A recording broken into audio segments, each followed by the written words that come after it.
Some resources, materials, and possessions that helps us to build wealth. There are others that helps to kill our ability to build wealth. And so we're going to take a look at 5 different wealth killers in this video today. Welcome or welcome back to Ira Living. In today's video, we're going to be looking at shedding some of the wealth killers that we have in our lives and figuring out why they're wealth killers and how to circumvent or avoid them in its entirety. So the first one we're going to be looking at is a car. Now, unless you definitely need a car and you do not have a good enough transport network in the area that you live, most of the people who own a car simply have one that they commute with from their work to home and vice versa. And it stays parked up in their work car park, unused. Unless you absolutely need a car to get around, then it would be a better option to simply just use the transport network that are available to you. And these are the reasons for that. A car is a depreciating asset, and therefore it is losing value every single day that you own it. And it gets even worse after you've had it, after it's 3 years old. And therefore, it should be an option to do otherwise if and where and when you can. A car comes with the requirement of service. It comes with the requirement of tax disc, road tax disc. It comes with the requirement of needing to be MOT'd, and it comes with high petrol costs and all the other wear and tear costs that you incur in the lifetime of having the car.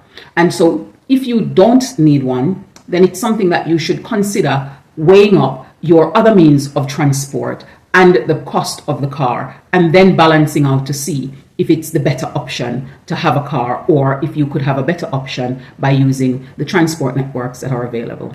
Now, if you do decide that you have the need for a car, then it's the first thing to do is to consider whether or not you can buy that car outright, because a lot of people tend to buy a car on hire purchase, and doing so is you realizing negative equity, because the interest rate in which you're paying for that hire purchase is continued all the way until you finish paying off the car, whilst the car is depreciating. So you're paying interest on something that is losing value rapidly. So therefore, it's negative equity. Now, what you need to think about is to ensure that if you're going to invest in a car, you're not going to be investing more than 10% of your monthly income in needing to pay down or pay costs for the car. Equally, you need to ensure that you can afford to pay at least a 20% deposit for the car. And if you have to take it out on hire purchase, then you need to be sure that you are able to pay that car off in the maximum time period of 4 years. So consider those things, those 3 key things. So 20% down payment, pay off in 4 years, and no more than 10% of your monthly income is being used to service those car expenses. And that's car expenses in its totality, not just the hire purchase payments. Now, the number 2 thing that's a wealth killer is high interest debt. Now, if you are in a position where you use a credit card that gives you anything in double digits or beyond, so when I say that, I mean in terms of the teens and in the 20s, 20% and over. If you have anything like that, you need to be mindful that that is something that you need to get rid of. It's just simply a wealth killer. So your aim should be to pay that off as quickly as you can with a bulldozer or avalanche approach, to clear off that debt as quickly as possible, because that will then allow you to put aside what you would have been spending to service that debt in terms of interest, would now be money that you can set aside and save and for yourself to create an investment fund. Now, wealth killer number 3 is buying a house. Now, for many people, buying a house can be an investment, but for a significant number of people, buying a house is actually not an investment, because their house owns them rather than them owning their house, because it is costing them so much in comparison to their overall income, and it limits the amount of money that they can direct elsewhere for their investment. These are some of the reasons why buying a house might not necessarily be a wealth builder, but instead a wealth killer. Now, for the first thing, that you have, some people have high mortgage repayments that they're needing to make, that you have protection fees that you need to pay, you have insurance, you have maintenance. All of these are costing money that renting would probably eliminate. Now, if you decide that you want to go into buying a home and you're doing that in order that you can make it into an investment, there are a few things that you need to consider. Ensure that when you're buying a house, you have at least a 20% deposit that you can pay down. Try and get a 5-year fixed rate with a low interest rate as possible. Then the next thing you need to ensure is that no more than 50% of your monthly income is being used or set aside for mortgage payments and maintenance for the property. In doing so, it helps you to be living a little bit more comfortable in a way where you're owning the house rather than the house is owning you. Additional things that you could consider is also thinking about whether or not the house you buy can be a house where you can also make into an equity rather than a liability. It's a liability if you're constantly needing to pay out money to keep it running. And you can try and see how you can make that into an equity by looking at where you can make it into multiple occupancy or multi-family homes. And therefore you're living in there and gaining some monies from it each month to also help you in being better able to cover your costs. Number 4 is procrastination. Now, simply, procrastination is a killer to its very core. And it is important that we understand when we're procrastinating, why we're procrastinating, and therefore give ourselves the ability to be able to combat this procrastination by not living in denial of the fact that we're procrastinating. Face the issue as to why we're procrastinating so that we are able to address that problem. Many people are procrastinating on savings, they're procrastinating on investment, they're procrastinating on starting on their own ambitions.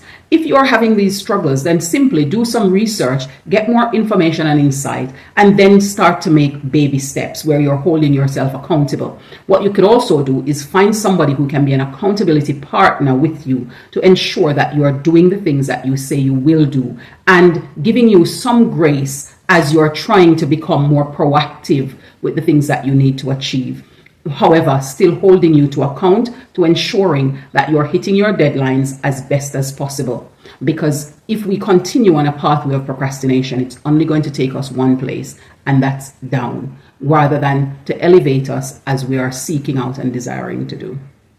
And number 5, taxes. Now, oftentimes people treat taxes as a wealth killer, whilst the wealthy treat it as a wealth builder, because they understand the ins and outs of taxes and they get professional advice where it is needed and necessary. Now, many people are afraid of dealing with the whole idea of tax.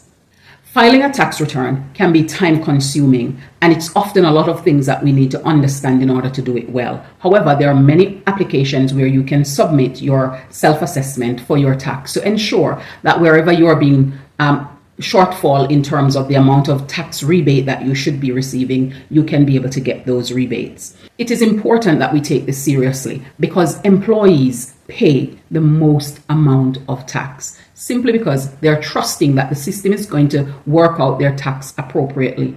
However, your employer doesn't know all of the circumstance and the situation that are happening in your life, and therefore they apply a tax code based on the information they know. Now, it's important for us to ensure that we're looking out for ourselves and our best interests by pursuing the different avenues that are available to us in terms of taxes. There are people out there who also disadvantage themselves because they reject pay rises simply because they do not want to go into the next tax bracket and therefore having to pay more taxes. However, we need to understand that the brackets of taxes isn't just a one size fit all. There are different brackets that people are in. The tax bracket does a deduction of where each of those tax bracket lies, and therefore we should not disadvantage ourselves from pay rises simply because of this. And oftentimes people generalize and say, if I earn more than this tax bracket, then I'm going to be paying this much tax on my income. However, it's in steps and stages, and it is worth understanding that before you make significant decisions like those. For those people who operate businesses, it is important that we understand tax legal ways in which we can get ourselves to pay less tax and get benefits that are important for the growth of our company. It's imperative that we research and know more about the things that are affecting and impacting our lives rather than just rejecting and trying to escape them in their totality. Because in so doing, we can get to understand what decisions we need to make and make better, more sound decisions for ourselves and our future and the legacy that we're going to be leaving behind. Remember, financial literacy is revolutionary. It has transformed my life, and I believe that it can do the same to yours.